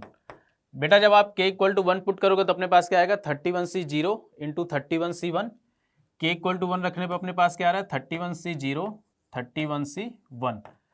इसके बाद आप k इक्वल टू 2 पुट करेंगे तो अपने पास क्या आएगा, 31c 1 into 31c 2 31c 1 into 31c 2। Similarly k equal to 3 put करेंगे तो क्या आएगा, 31c 2 इंटू 31c 3। तो क्या आएगा अपने पास, 31c 2 into 31c 3 plus and so on, ऐसी सीरीज चलती रहेगी। जब लास्ट में k इक्वल टू हम 31 पुट करेंगे तो अपने पास क्या आएगा, 31c 30 इंटू 31c 31। तो लास्ट में लास्ट वाला जो अपने पास आएगा वो क्या आएगा, 31c 30 into 31c 31। Clear? Basically हमें इस सीरीज का सम फाइंड आउट करना है ना। तो इसको थोड़ा सा और मैनिपुलेट करते हैं तो अपने हम इसको क्या लिख सकते हैं, 31c 0 31c 1 को हम क्या लिख सकते हैं, 31c 30 31c 30 प्लस 31c 1 और 31c 2 को हम क्या लिख सकते हैं, 31c 29 31c 29। सिमिलरली अगला टर्म क्या है, 31c 2 और 31c 3 को हम क्या लिख सकते हैं, 31c 28। Clear? Plus and so on, और लास्ट में क्या आएगा अपने पास, 31c 31, और इसको हम क्या लिख सकते हैं, इसको एज इट इज रहने देते हैं 31c 30 या फिर इसको 31c 1 लिख सकते हैं। क्लियर? बेटा हमें इस सीरीज का समेशन फाइंड आउट करना है। ये दो बायनॉमियल एक्सपेंशन के कोफिशिएंट्स का क्या लिखा हुआ है, मल्टीप्लिकेशन लिखा हुआ है। और वो बायनॉमियल एक्सपेंशन क्या है, अगर हम 1 प्लस एक्स की पावर 31 का एक्सपेंशन लिखे तो हमें क्या मिलेगा, 1 प्लस एक्स की पावर 31 का एक्सपेंशन अगर हम लिखते हैं तो हमें क्या मिलेगा, 31c0 plus 31c1 into x plus 31c2 into x square plus and so on. और लास्ट में क्या आएगा अपने पास, 31c30 इंटू एक्स की power 30 plus 31c31 into x की पावर 31। क्लियर। तो अगर हम x प्लस 1 की पावर 30 का एक्सपेंशन लिखे, इन दोनों टर्म्स को क्या कर लिया हमने, इंटरचेंज कर लिया, तो क्या होगा, बेसिकली उस सीरीज को हम क्या कर लेंगे, रिवर्स करके लिखेंगे। तो अपने पास क्या आएगा, 31c0 x की पावर 31 प्लस 31c0 x की पावर 31 प्लस 31c1 x की पावर 30 प्लस 31c2 और x की पावर क्या आ जाएगा, 29 प्लस एंड सो ऑन। और लास्ट में क्या आएगा, 31c30 into x plus 31c31। Clear. अब आप देखो हमें कॉफिशिएंट, किन दो कॉफिशिएंट्स का मल्टीप्लिकेशन चाहिए, 31c0 into 31c30, 31c0 into 31c30, तो 31c1 को हम क्या लिख सकते हैं, 31c30। तो जब इन दोनों कॉफिशिएंट्स आपस में मल्टीप्लाई होंगे, अगर हम फर्स्ट और सेकंड इन दोनों को आपस में मल्टीप्लाई करने से समेशन के कॉफिशिएंट्स का जो सीरीज बन रहा है वो क्या है, x की पावर 30 का कॉफिशिएंट्स है ना। तो हम यहां से क्या लिख सकते हैं, 1 प्लस एक्स की पावर 31 इंटू एक्स प्लस 1 की पावर 31 इक्वल टू, ये क्या लिखा हुआ है, ये पूरी की पूरी सीरीज, यानी कि 31c0 into 31c30 plus 31c1 into 31c29 plus 31c2 into 31c28 and so on. ये किसका कॉफिशिएंट्स है, x की पावर 30 का कॉफिशिएंट्स है। क्लियर। तो ये क्या लिखा हुआ है, ये दोनों आपस में मल्टीप्लाई होकर क्या बन जाएगा, 1 प्लस एक्स की पावर 62। तो 1 प्लस एक्स की पावर 62 में x की पावर 30 का कॉफिशिएंट्स क्या हो जाएगा, कॉफिशिएंट्स ऑफ x की पावर 30 का कॉफिशिएंट्स क्या हो जाएगा, 62c30। क्लियर। यानी कि इस सीरीज का जो सम है वो क्या हो जाएगा, 62c30। बेटा आपको ये सब नहीं करना है, आपको बस ये चीज ध्यान रखनी है कि जब भी दो बायनॉमियल कॉफिशिएंट्स का मल्टीप्लिकेशन का समेशन का सीरीज पूछा जाए, आप ट्राई देखो, आपको बस ये चेक करना है कि कहीं सफिक्स का सम कांस्टेंट तो नहीं बन रहा है। आप यहाँ पे ध्यान से देखो, यहाँ पे क्या लिखा हुआ, 31c k माइनस 1, तो NCR को हम NCN माइनस R लिख सकते हैं। तो यहाँ से हम क्या लिख सकते हैं, 31c, यहाँ पे हम क्या लिख सकते हैं, 31 माइनस के प्लस 1, तो क्या बन जाएगा 32 माइनस के, और यहाँ पे क्या लिखा हुआ 31c के। क्या आपको ध्यान से देखो, क्या सफिक्स का सम क्या बन रहा है, कांस्टेंट बन रहा है क्या, k प्लस 32 माइनस के, के से k कैंसिल आउट हो गया, 32 बन गया। क्लियर। तो जब भी दो बायनॉमियल कोएफिशिएंट्स के मल्टीप्लिकेशन की सीरीज बने, आपको बस ये ध्यान देना है कि कहीं ऐसा तो नहीं सफिक्स का सम क्या हो रहा है, कांस्टेंट हो रहा है। जब भी इस तरीके की सीरीज बनती है तो इनका समेशन क्या होता है, ऊपर वाला जो नंबर है यानी कि इंडेक्स क्या होता है, इनका सम, ठीक है, यानी कि 62c32। क्लियर। तो 62 30 ये किसके इक्वल है, 62c32 के इक्वल है। क्लियर। आप डायरेक्टली बोल सकते हो, या तो पीएनसी आपने पढ़ रखी है, पीएनसी के मेथड से सोचो। तो आपके पास क्या है, सपोज मान लेते हैं हमारे पास 31 क्या है, पेन है। क्लियर। और 31 कॉपी है। आपसे बोला जाए कि आपको 30 ऑब्जेक्ट सेलेक्ट करने हैं, तो 30 ऑब्जेक्ट सेलेक्ट कैसे कैसे कर सकते हो, या तो हमने 0 पेन ले लिया, तो हम यहाँ से क्या लिख सकते हैं, 30 ऑब्जेक्ट को सिलेक्ट करने का कैसे कैसे कर सकते हैं, 31c0 हमने 0 पेन सेलेक्ट किया और 30 कॉपी सेलेक्ट कर ली, 31c30 प्लस, या तो हमने 1 पेन सेलेक्ट किया और 29 कॉपी सेलेक्ट की, तो हम यहाँ से क्या लिख सकते हैं, 31c1 इंटू 31c29। देखो as it is same series बन रही है कि नहीं बन रही है, 31c0 31c30 31C1, 31C 29। Clearly ऐसे ही चलती रहेगी और कहाँ तक चलेगी, या तो हम लास्ट में क्या करेंगे, पेन हमने जब सारी की सारी क्या कर लिया, पेन सेलेक्ट कर लिया और कॉपी कितने 0 सेलेक्ट करेंगे तो अपने पास लास्ट में क्या आएगा 31C 30 × 31C 0। ये बेसिकली क्या लिखा हुआ है, अपने पास 62 ऑब्जेक्ट्स में से 30 ऑब्जेक्ट्स को सेलेक्ट करने का तरीका। तो 62 ऑब्जेक्ट्स में से 32 ऑब्जेक्ट्स को सेलेक्ट करने का तरीका क्या होता है, 62C 30। क्लियर है यहाँ तक। अब यानी कि इसका समेशन हमने क्या फाइंड आउट कर लिया, 62C 30। अब यहाँ पे बात करते हैं, ये क्या लिखा हुआ है 30CK × 30CK-1। तो आप इसको थोड़ा सा अगर मैनिपुलेट करो NCR = NCR-R से, तो हम यहाँ से क्या लिख सकते हैं इसको 30C, यहाँ से क्या हो जाएगा 31 - K, और ये क्या लिखा हुआ 30CK। यहाँ भी सफिक्स का सम क्या कांस्टेंट आ गया क्या, तो इस सीरीज का समेशन क्या होगा 60C 31। तो इस सीरीज का समेशन क्या मिल गया 60C 31। क्लियर। आप डायरेक्ट बोल सकते हो, जैसे ही आपको इस टाइप का क्वेश्चन आए आप डायरेक्ट बोल सकते हो कि इसकी वैल्यू क्या होगी 60C 31 होगी। तो इन दोनों का डिफरेंस अपने को दे रखा है alpha factorial 60 upon factorial 30 × factorial 31। तो अपने पास हमने क्या फाइंड आउट किया 60, इन दोनों का डिफरेंस यानी कि 62C 30 माइनस 60C 31, इसकी वैल्यू क्या दे रखी है उसने alpha factorial 60 upon factorial 30 × factorial 31। इसको सॉल्व करनी है, हमें अल्फा की वैल्यू फाइंड आउट करनी है और उसने हमें 16 × अल्फा की वैल्यू पूछी। तो आइए इसको सॉल्व करते हैं। 62C 30 को हम क्या लिख सकते हैं NCR को factorial N upon factorial N-R × factorial R। तो हम यहाँ से क्या लिखेंगे factorial 62 upon factorial 30 × factorial 32। Clear, minus factorial 60 upon factorial 31 × factorial 19 equal to alpha into factorial 60 upon factorial 30 × factorial 31। Clear. तो बेटा अगर हम 62 को हम क्या लिख सकते हैं 62 × 60 61 और इंटू 60 फैक्टोरियल, तो 60 फैक्टोरियल यहाँ से कॉमन कर लेंगे। क्लियर।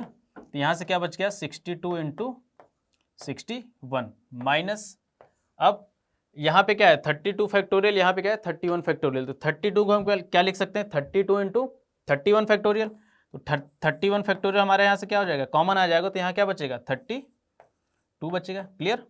सिमिलरली यहाँ पे क्या लिखा हुआ 30 फैक्टोरियल, यहाँ पे क्या लिखा हुआ 29 फैक्टोरियल। तो 30 फैक्टोरियल का हम क्या लिख सकते हैं 30 × 29 फैक्टोरियल। तो 29 फैक्टोरियल अपना कॉमन आ जाएगा, तो अब यहाँ क्या बचेगा 30 और माइनस का 1। क्लियर। ये किसके इक्वल है alpha into 60 factorial upon 30 factorial into 31 factorial. Clear. ये क्या लिखा हुआ है ये 31 फैक्टोरियल लिखा हुआ है इंटू 31 फैक्टोरियल। बेटा 60 फैक्टोरियल से 60 फैक्टोरियल कैंसिल आउट हो जाएगा, 31 फैक्टोरियल से 31 फैक्टोरियल कैंसिल आउट हो गया। यहाँ पे 29 फैक्टोरियल है, यहाँ पे 30 फैक्टोरियल है। तो 30 फैक्टोरियल को हम क्या लिख सकते हैं 30 × 29 फैक्टोरियल। तो 29 फैक्टोरियल से 29 फैक्टोरियल कैंसिल आउट हो गया, यहाँ पे क्या बच गया अल्फा अपॉन 30। बेसिकली हमें सॉल्व क्या करना है अब 62 multiplied by 61। Clear. 62 multiplied by 61 upon 32 × 30, 32 × 30 minus 1, ये किसके इक्वल है अल्फा अपॉन 30 के इक्वल है। क्लियर। अब यहाँ से सॉल्व करके हमें अल्फा की वैल्यू बतानी है। तो अल्फा की वैल्यू कैसे बता सकते हैं, अगर आप 2 से अगर हम इसको 30 को अगर मल्टीप्लाई कर लें बेटा, तो यहाँ से 30 को मल्टीप्लाई कर लें और 2 से अगर हम इसको कैंसिल आउट कर लेते हैं, तो 2 से कैंसिल आउट करेंगे तो अपने पास क्या आएगा 31। क्लियर। और ये कितना आ जाएगा 16। 30 से क्रॉस मल्टीप्लाई कर लें तो अपने पास क्या आएगा 31 मल्टीप्लाइड बाई 61 अपॉन 16 × 30 माइनस 1, ये वैल्यू किसके इक्वल है अल्फा के इक्वल है। क्लियर। तो 30 से मल्टीप्लाई करेंगे तो अपने पास क्या आ जाएगा 31 मल्टीप्लाइड बाई 61 अपॉन 30 माइनस 30, ये किसके इक्वल है अल्फा के इक्वल है। सॉरी यहाँ पे क्या आएगा 16 आएगा, यहाँ पे अपने पास क्या आ जाएगा 30 से 30 कैंसिल आउट हो जाएगा, तो अपने पास क्या आएगा यहाँ पे 16 आएगा। जब बेटा इसको सॉल्व करोगे तो 16 अल्फा की वैल्यू अपने पास क्या निकल के आती है, 16 अल्फा की वैल्यू निकल के आएगी 1411। क्लियर, आपको कुछ नहीं करना, सिर्फ 31 × 61 को मल्टीप्लाई करना है और माइनस इसका एलसीएम लेके तो आ जाएगा 16 अल्फा की वैल्यू क्या आ जाएगी 1411। तो आइए ऑप्शन चेक कर लेते हैं एक बार, option A should be correct. Clear, तो आइए नेक्स्ट क्वेश्चन पे चलते हैं बच्चों। हमारा नेक्स्ट क्वेश्चन क्या है, सेम कॉन्सेप्ट पे क्वेश्चन है, दो कोफिशिएंट्स का क्या दे रखा है, मल्टीप्लिकेशन दे रखा है, क्या है 30c1 square plus twice 30c2 square plus 3 times 30c3 square, और कहाँ तक है 30 × 30c 30 का स्क्वायर। बेटा हम इसको क्या लिख सकते हैं, ध्यान से देखना, 30c1 × 30c1 लिख सकते हैं, क्या लिख सकते हैं, और ट्वाइस × 30c2 × 30c2 लिख सकते हैं। Clear, plus and so on, कहाँ तक प्लस 30 × 30c30 × 30c30। क्लियर, अब आप देखो क्या समेशन कांस्टेंट है क्या, तो अगर हम 30c1 को 30c30 भी लिख सकते हैं, तो हम यहाँ से क्या लिख सकते हैं 30c1 × 30c29 plus 2 times 30c2 × 30c28 plus and so on plus 30 times 30c30 × 30c0। अब यहाँ पे सफिक्स का सम कांस्टेंट आ रहा है, क्या सफिक्स का सम कांस्टेंट आ रहा है। और आपको याद होगा मैंने पिछले क्वेश्चन में बताया था 2 क्वेश्चन के पहले, जब भी बायनोमियल कोफिशिएंट्स का क्या होता है, उसका बायनोमियल कोफिशिएंट्स के कोफिशिएंट्स क्या होते हैं एपी में होते हैं, तो उनका सम क्या होता है, और सीरीज कहाँ से स्टार्ट होनी चाहिए 0 से, तो 2 के आगे 1, इसके आगे वाली सीरीज क्या होगी 0 × समथिंग, तो वो क्या बन जाएगा 0। यानी कि बेसिकली अपने को क्या मिल गया, इसका समेशन क्या आएगा 30 + 0 / 2, और बाकी जितने भी बायनोमियल कोफिशिएंट्स बचे उनका समेशन, इनका समेशन क्या आएगा, इसका समेशन का सीरीज क्लियर है 30c1 30c29 plus 30c2 30c28, तो इसका समेशन का सीरीज क्या होगा 60c30।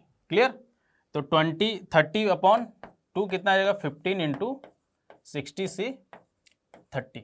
अब इसने क्या बोला है कि इसकी जो वैल्यू है वो किसके equal, alpha × 60 factorial upon 30 factorial. तो हम इसको यहाँ से क्या लिख सकते हैं 15 × 60 फैक्टोरियल अपॉन 30 फैक्टोरियल का स्क्वायर। बेटा आप कंपेयर करोगे तो यहाँ से अल्फा की वैल्यू क्या निकल के आएगी, अपने पास अल्फा की वैल्यू क्या आ जाएगी 15, तो यानी कि option C should be correct. Clear, तो छोटे छोटे कॉन्सेप्ट्स अगर आपको याद है बायनोमियल कोफिशिएंट से रिलेटेड, ठीक है, तो आप उसके समेशन की सीरीज का जो क्वेश्चन है आप उसको तुरंत कर सकते हैं, बहुत ही कम टाइम में सॉल्व कर सकते हैं, ठीक है ना। तो आइए नेक्स्ट क्वेश्चन की तरफ चलते हैं बच्चों। जो अगला सवाल है हमारा वो मल्टीनोमियल थ्योरम पे बेस्ड है। आइए देखते हैं मल्टीनोमियल थ्योरम से किस टाइप के क्वेश्चंस पूछे गए हैं। बेटा हमारा फर्स्ट क्वेश्चन है, if the sum of coefficients of all even power of x, ठीक है, इवन पावर ऑफ एक्स के कोफिशिएंट्स का सम पूछा है किसमें, ये जो प्रोडक्ट दे रखा है इतनी, ये जो सीरीज है 1 + x + x² and so on x⁴2n और 1 - x + x² - x³ and so on x⁴2n, इसका all even power of x का कोफिशिएंट्स का सम कितना दे रखा है 61, देन हमें n की वैल्यू बतानी है। क्लियर, तो बेटा इस सीरीज में अगर हम n की वैल्यू 1 पुट करें, या तो इस सीरीज को हम क्या लिख सकते हैं, ध्यान से देखना, जब आप इस सीरीज को मल्टीप्लाई करोगे 1 + x + x² plus and so on plus x⁴2n।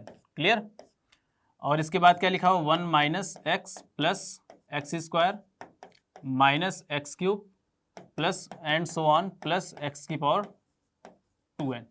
तो जब आप इनको मल्टीप्लाई करोगे तो कुछ इस तरीके से बनेगा, कुछ a0 + a1 × x plus a2 × x² plus and so on, last में x की पावर कितने आएगा x⁴2n, मैक्सिमम x की मैक्सिमम पावर कितनी आएगी x⁴2n, x⁴2n से मल्टीप्लाई होगा कितना होगा x⁴4n, और इसका कोफिशिएंट्स हमने क्या ले लिया a4n। Clear, a0 a1 x plus a2 x² से कहाँ तक a4n × x⁴4n। तो हमें क्या पूछा है, all even power of x, यानी कि इवन पावर ऑफ एक्स का इनके कॉफिशिएंट्स का सम कितना दे रखा है 61।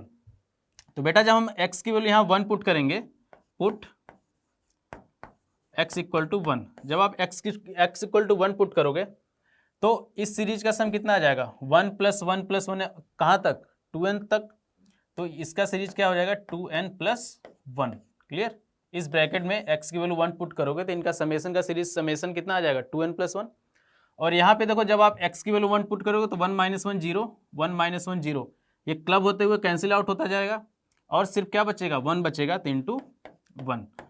और राइट साइड में क्या बचेगा अपने पास a0 + a1 + a2 + and so on कहाँ तक प्लस a4n तक। क्लियर। अब जैसे ही यहाँ पे x इक्वल टू -1 पुट करोगे, x की वैल्यू अगर हम -1 पुट कर लेते हैं तो ये यहाँ पे इस सारे टर्म का ये 1 - 1 ये क्लबिंग होती जाएगी, ये 0 बनते जाएंगे, ये 0 बनते जाएंगे, तो यहाँ क्या बचेगा 1। और x की वैल्यू -1 पुट करोगे तो ये सब ऐड हो जाएंगे, 1 + 1 + 1 कहाँ तक 2n तक, 2n टर्म्स तक। तो यहाँ पे कितना आएगा 2n + 1, और यहाँ पे क्या आ जाएगा a0 - a1 + a2 and so on + a4n। तो बेटा जब आप इन दोनों को ऐड करोगे, देखो +a1 - a1, यहाँ पे +a3 आएगा, यहाँ पे -a3 आएगा, यानी कि सारे ऑड टर्म के कोएफिशिएंट्स क्या हो जाएंगे कैंसिल आउट हो जाएंगे और सारे इवन टर्म के कोएफिशिएंट्स क्या हो जाएंगे ऐड हो जाएंगे। तो अपने पास यहाँ पे क्या आएगा, जैसे आप इनको ऐड करोगे तो कितना आएगा 2 × 2n + 1, ये किसके इक्वल होगा 2 × a0 + a2 + a4 एंड कहाँ तक a4n तक। क्लियर। तो 2 से 2 कैंसिल आउट हो जाएगा, इस सारे इवन पावर के कोएफिशिएंट्स का सम क्या आ गया अपने पास 2n + 1, और उसने बोला है सम क्या है 61। तो 61 किसके इक्वल होगा 2n + 1 किसके इक्वल हो गया 61 के। 2n की वैल्यू यहाँ से कितनी आ गई 2n = 60, तो n की वैल्यू यहाँ से क्या मिल गई अपने को n इक्वल टू क्या आएगा 30। और क्वेश्चन हमसे किसकी वैल्यू पूछा गया था n की वैल्यू पूछा गया था, तो n की वैल्यू क्या आ गई 30। तो आइए ऑप्शन चेक करते हैं, ऑप्शन क्या आएगा अपना n = 30। ठीक है। तो आइए नेक्स्ट क्वेश्चन पे चलते हैं। बच्चों नेक्स्ट क्वेश्चन अपने पास क्या है, मल्टीनोमियल थ्योरम का ये क्वेश्चन है, पूछा गया if the coefficients of a⁴ into b⁴ in the expansion of a + 2b + 4ab 10 is k × 2 then हमसे k की वैल्यू पूछी गई है। बेटा मल्टीनोमियल थ्योरम का अगर हमें जनरल टर्म लिखना हो, सपोज x एक मल्टीनोमियल थ्योरम का जनरल टर्म लिखना हो अपने को, तो हम क्या लिख सकते हैं, सपोज x + y + z⁴n लिखा हुआ है, और इसका जनरल टर्म हमें लिखना तो हम क्या लिख सकते हैं summation factorial n upon factorial n1 factorial n2 factorial n3। Clear. x की पावर n1 y की पावर n2 z की पावर n3। क्लियर। और कंडीशन क्या होती है n1 + n2 + n3, इसका सम किसके इक्वल होता है n1 + n2 + n3, ये किसके इक्वल होता है n के इक्वल होता है। क्लियर। ये छोटा सा कॉन्सेप्ट है मल्टीनोमियल थ्योरम का। तो हमें कोएफिशिएंट्स किसका बताना है a⁴ b⁴ का। तो जो हमें एक्सपेंशन दे रखा है a + 2b + 4ab, अगर इसका हम जनरल टर्म लिखें तो जनरल टर्म हम यहाँ से क्या लिख सकते हैं summation factorial 10 clear upon factorial n1 factorial n2 factorial n3। Clear. a की पावर क्या हो जाएगा n1, a की पावर क्या लिखेंगे n1 और b की पावर क्या लिखेंगे, तो यानी कि 2b की पावर क्या हो जाएगा यहाँ पे n2, सेकेंड टर्म की पावर क्या n2 यानी कि 2 × b की पावर n2 और 4ab की पावर n3। तो यहाँ से हम क्या लिखेंगे 4ab की पावर n3। क्लियर। आइए a और b को एक साथ रखते हैं, तो जब a और b को एक साथ रख के सिंप्लीफाई करेंगे तो अपने पास क्या आएगा summation factorial 10 upon factorial n1 ठीक है फैक्टोरियल n2 और n3 फैक्टोरियल इंटू 2 की पावर n2 और 4 की पावर n3। a की पावर क्या होगा a की पावर n1 + n3, तो a की पावर क्या होगा ए की पावर n1 प्लस n3 हो जाएगा, और b की पावर क्या होगा, b की पावर n2 प्लस n3 हो जाएगा। तो b की पावर क्या हो जाएगा, n2 प्लस n3 हो जाएगा। क्लियर। हमें कॉफिशिएंट्स किसका बताना है, a की पावर 7 और b की पावर 8 का, यानी कि a की पावर क्या होना चाहिए 7 और b की पावर क्या होना चाहिए 8। यहाँ से हम क्या बोल सकते हैं कि n1 प्लस n3 की वैल्यू क्या होनी चाहिए 7 और n2 प्लस n3 की वैल्यू क्या होनी चाहिए 8। क्लियर। एक रिलेशन अभी हमारे पास और भी है, दूसरा रिलेशन क्या है, n1 plus n2 plus n3 की वैल्यू क्या होनी चाहिए, तीनों का समेशन किसके इक्वल होना चाहिए, n के इक्वल होना चाहिए, यानी कि यहाँ पे 10 के इक्वल होना चाहिए। तो बेटा n1 प्लस n3 अपने पास कितना है 7। क्लियर। n1 प्लस n3 की वैल्यू 7 पुट करेंगे तो यहाँ से n2 की वैल्यू अपने पास क्या आ जाएगी, n2 किसके इक्वल होगा, 3 के इक्वल होगा। क्लियर। और जैसे अब n2 प्लस n3 अपने पास क्या है 8, n2 प्लस n3 की वैल्यू यहाँ 8 पुट करेंगे तो n1 की वैल्यू क्या आ जाएगी, n1 की वैल्यू क्या आ जाएगी 2 आ जाएगी। क्लियर। हमने n1 फाइंड आउट कर लिया, n2 फाइंड आउट कर लिया, तो n3 की वैल्यू यहाँ से फाइंड आउट कर सकते हैं। n2 की वैल्यू 3, तो n3 की वैल्यू यहाँ से क्या आ जाएगी, n3 की वैल्यू 5 आ जाएगी। तो हमने n1 n2 n3 तीनों की वैल्यू यहाँ फाइंड आउट कर ली। n1 n2 n3 की वैल्यू यहाँ पुट करोगे, देखो a की power n1 plus n3, n1 plus n3 7, b की power n2 plus n3, n2 plus n3 कितना हो जाएगा 8। क्लियर। तो a7 इंटू बी की power 8, coefficients of a7 into B की पावर 8, इसका कॉफिशिएंट्स क्या हो जाएगा, factorial 10 upon factorial factorial n1 यानी कि फैक्टोरियल 2, फैक्टोरियल n2 यानी कि फैक्टोरियल 3, फैक्टोरियल n3 इंटू यानी कि फैक्टोरियल 5। क्लियर। और 2 की पावर n2 यानी कि 2 की पावर 3, 2 की पावर 3 इंटू और क्या है 4 की पावर n3 यानी कि 4 की पावर 5, 4 की पावर 5। ये अपने पास क्या मिल गया, a7 इंटू बी की पावर 8 का कॉफिशिएंट्स। ये किसके इक्वल दे रखा है, k इंटू 2 की पावर 16 को।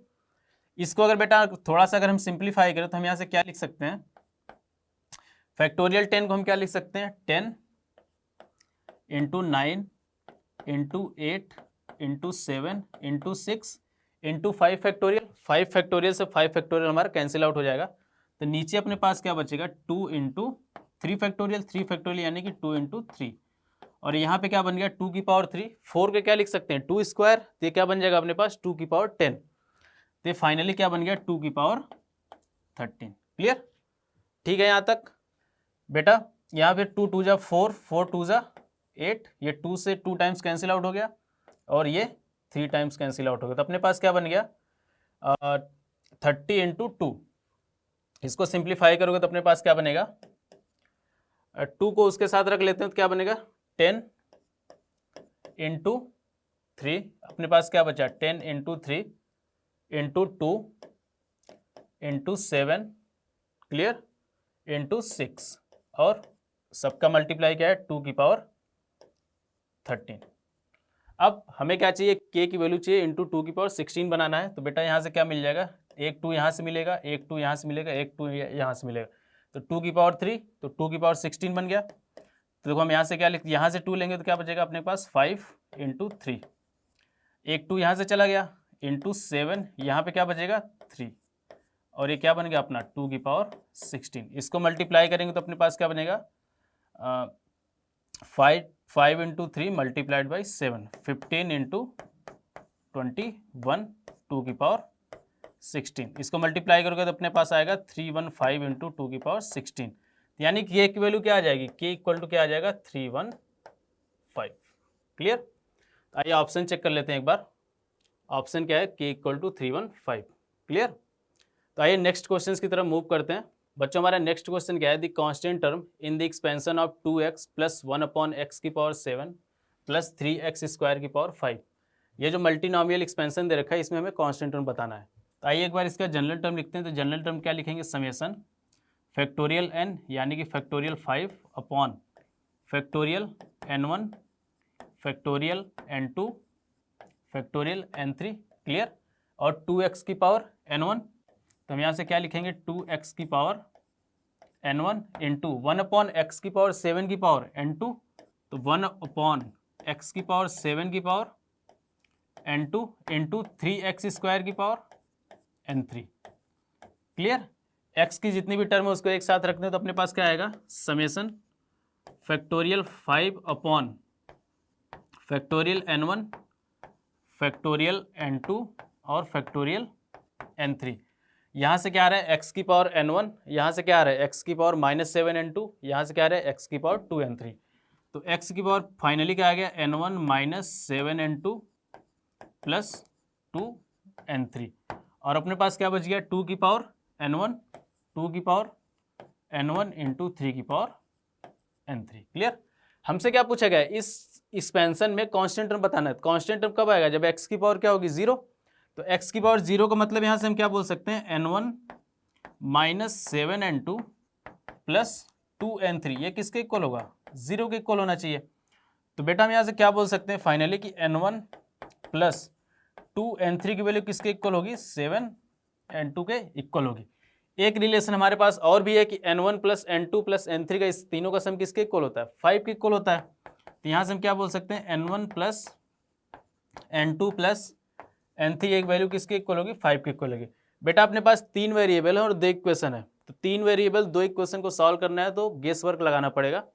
तो कैसे, और एक चीज़ हमें और भी पता होती है कि n1 की जो वैल्यू होती है, n1 ये कहाँ से कहाँ तक, 0 से n तक होती है, n2 भी कहाँ से कहाँ तक होता है, 0 से n तक होता है, और n3 भी 0 से n तक होता है। यानी कि जो n1 की वैल्यू होती है ये कहाँ से कहाँ तक होती है, 0 से n तक वेरी करती है। n1 n2 n3 तीनों की वैल्यू कहाँ से कहाँ तक होती है, 0 से n तक होती है। यानी कि यहाँ पे n1 की जो वैल्यू होगी वो 0 से 5 तक वेरी करेगी, n2 की वैल्यू कहाँ से कहाँ तक वेरी करेगी, 0 से 5 तक, n3 की वैल्यू भी कहाँ से कहाँ तक वेरी करेगी, 0 से 5 तक। तो एक तो n1 प्लस 2n3 पता है अपने को 7n2 के इक्वल है। तो अगर इस इक्वेशन में से इसको इक्वेशन फर्स्ट नाम दे देते हैं, इसको इक्वेशन सेकंड नाम देते हैं। इक्वेशन फर्स्ट में से इक्वेशन सेकंड अगर हम लोग माइनस कर लें तो अपने पास क्या आ गया, n1 से n1 कैंसिल आउट हो जाएगा, 2n3 में से n3 कैंसिल आउट हो जाएगा, तो क्या बनेगा अपने पास, n3 minus n2 clear equal to 7n2 minus 5। तो ये अपने पास क्या आ जाएगा, n3 माइनस, या फिर इसको ऐसे लिख लेते हैं, इसको अब ऐसे राइट साइड ले जाएंगे तो अपने पास क्या आएगा, 8n2 माइनस n3 की वैल्यू क्या आएगी, 5 के इक्वल आ गई। अब यहाँ से गेस वर्क लगाना पड़ेगा बच्चों की, 8n2 यहाँ पे क्या आएगा, n2 आएगा, 8n2 माइनस n3 की वैल्यू क्या आएगी, 5 के इक्वल आएगी। n2 की कौन सी वैल्यू पुट करें 0 से 5 के रेंज में, और n3 की क्या वैल्यू पॉसिबल है जिसके लिए 8n2 माइनस n3 की वैल्यू क्या होगी, 5 होनी चाहिए। तो बेटा अगर n2 की वैल्यू हम 1 पुट कर लें, ठीक है, और n3 की वैल्यू 3 पुट कर लें, तो अगर हम n2 इक्वल टू क्या पुट कर लेते हैं, 1 पुट कर लेते हैं, और n3 की वैल्यू क्या पुट कर लेते हैं, 3 पुट कर लेते हैं, तो क्या 8n2 यानी कि 8 माइनस 3 5 आ जाएगा, यानी कि n2 equal to 1 n3 equal to 3 satisfy कर रहा है। इस केस में n1 की वैल्यू क्या होगी, इस केस में n1 की वैल्यू अपने पास क्या होगी, 7n2 यानी कि 7 माइनस 6, n1 की वैल्यू क्या होगी, 1। तो क्या n2 की और कोई वैल्यू है जिसके लिए कंडीशन सेटिस्फाई करेगी, n2 की वैल्यू अगर आप 2 पुट करोगे 16 में से 0 से 5 के बीच में ऐसा कोई नंबर नहीं है जिसमें से n3 माइनस करोगे 0 से 5 के बीच का नंबर माइनस करोगे 5 आ जाए। क्लियर। यानी कि n2 की वैल्यू सिर्फ एक ही पॉसिबल है जिसके लिए ये रिलेशन सेटिस्फाई होगा, तो यानी कि सिर्फ एक ही पॉसिबिलिटी है जिसके n1 n2 और n3 की वैल्यू पॉसिबल है। तो कि वो क्या है, n1 की वैल्यू 1 होनी चाहिए, n2 1 होना चाहिए और n3 3 होना चाहिए। तो आइए ये सारी वैल्यू यहाँ पे पुट कर लेते हैं। तो कांस्टेंट टर्म अपने पास यहाँ पे क्या आ जाएगा, कांस्टेंट टर्म की वैल्यू क्या आ जाएगी, तो कांस्टेंट टर्म किसके इक्वल आ जाएगा, फैक्टोरियल 5 अपॉन फैक्टोरियल n1 यानी कि फैक्टोरियल 1, फैक्टोरियल n2 यानी कि फैक्टोरियल 1, और फैक्टोरियल n3 यानी कि फैक्टोरियल 3। क्लियर। और क्या था, 2 की पावर n1 यानी कि 2, और 3 की पावर n3 यानी कि 2 इंटू 27। क्लियर। हमें इसको सिंप्लीफाई करना है, तो अपने पास क्या लिख, फैक्टोरियल 5 को क्या लिख सकते हैं, 5 इंटू 4 इंटू फैक्टोरियल 3, फैक्टोरियल 3 से फैक्टोरियल 3 कैंसिल आउट हो जाएगा, तो अपने पास क्या बच गया 2 इंटू 27, ये अपने पास क्या हो गया 20 इंटू 54। बच्चों जब मल्टीप्लाई करोगे तो अपने पास कितना आएगा 2 4 8 और 10 1080। क्लियर। तो एक बार ऑप्शन चेक करते हैं, यानी कि 1080 हमारा करेक्ट ऑप्शन है। ठीक है, तो बेटा मल्टीनोमियल थ्योरम से इस टाइप के क्वेश्चन बनते हैं, और यहाँ पे अगर 2 इक्वेशन 3 वेरिएबल है तो आपको गेस वर्क लगाना पड़ेगा, और इस कॉन्सेप्ट को ध्यान में रखना पड़ेगा कि n1 की जो वैल्यू है वो 0 से n के बीच में होती है, और n1 plus n2 plus n3 किसके इक्वल होता है, n के इक्वल होता है। ठीक है, तो आइए आगे चलते हैं